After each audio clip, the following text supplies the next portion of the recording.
大家好，我係新能源亞太有限公司嘅代表阿明，我哋係海翼汽車嘅總代理。今日我哋試駕嘅係海翼嘅 X3 Pro EV 電動的士。咁呢部車嘅續航里數係官方公布係401公里，係全香港首部 SUV 車型嘅電動的士。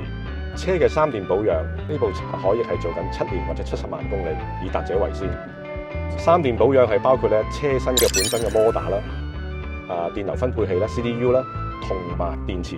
海翼呢部電動的士，佢嘅時速最高可以達到150公里。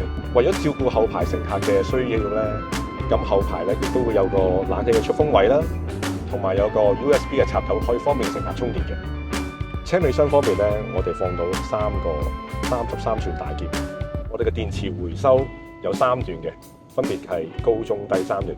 喺現階段市面上，唔係台電動車都會有呢個3段嘅回收功能嘅。充電方面，由3% 充到去80% 嘅話，只需要係30分鐘。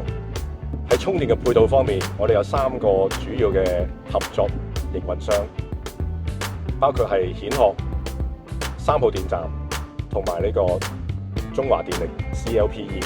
充電點方面，我哋有超過150個點。呢3間嘅充電營運商，我哋都會俾到個優惠嘅價錢俾我哋嘅海翼車主。喺保險方面，我哋同咗3間國際嘅保險公司合作，喺全保方面大約係做到46,000蚊。